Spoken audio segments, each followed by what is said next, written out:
दोस्तों, एक व्यापारी अपार धन के स्वामी थे। अपनी इकलौती पुत्री के विवाह हेतु योग्य वर की खोज कर रहे थे।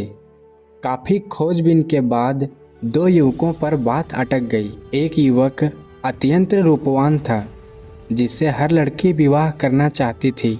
व्यापारी की बेटी को वही सही लग रहा था। दूसरा युवक देखने में साधारण था, पर अत्यंत योग्य था। यह युवक व्यापारी को बहुत पसंद आ गया था। इसी मुद्दे पर पिता और बेटी में असहमति हो गई थी। व्यापारी परेशान थे कि बेटी को किस तरह बात समझाई जाए। व्यापारी ने एक संत महाराज से दीक्षा ली हुई थी। संयोग से वे पधारे हुए थे और शहर के बाहर आश्रम में ठहरे हुए थे। व्यापारी बेटी समेत उनके पास गए और सारी बात बताई।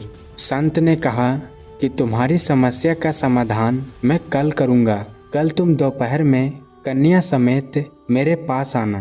कल तुम्हें दो काम करने होंगे। शहर की सीमा समाप्त होते ही वाहन छोड़ देना और बेटी समेत पैदल आना। दूसरी बात, तुम रास्ते में पीने के लिए पानी सोने की रत्न जड़ित सुराही में लाना। दूसरे दिन व्यापारी अपनी बेटी के साथ पैदल चल पड़े। गर्मी के दिन थे और तपती दोपहरी में पैदल चलकर बेटी की जान आफत में पड़ रही थी। उस पर जब प्यास लगती तो सुराही का पानी ऐसा गर्म हो रहा था कि गले से ना उतरता। दोनों किसी तरह आश्रम पहुँचे और निढाल होकर एक तरफ पड़ गए। उनकी हालत देखकर संत ने कहा, बेटी उधर देखो, एक काली मटकी रखी है, उसमें शीतल जल है, जाकर अपनी प्यास बुझा लो। सेठ और उनकी बेटी लपक कर मटकी तक पहुँचे और जी भरकर पानी पिया, हाथ मुंह धोए।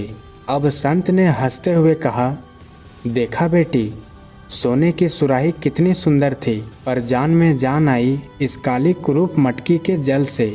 यही अंतर है रूप और गुणों में।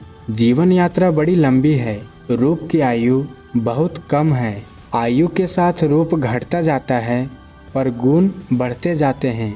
जीवन पथ पर कभी भी कष्टों का किसी भी रूप में सामना हो सकता है। उस समय गुण काम आते हैं, रूप नहीं। अब व्यापारी की बेटी बात को समझ चुकी थी। दोस्तों, जीवन में रूप के महत्व को कम नहीं आंका जा सकता, पर वही सब कुछ नहीं होता। जब बात गुणों से तुलना की हो तो रूप का पलड़ा सदा ही हल्का रहता है।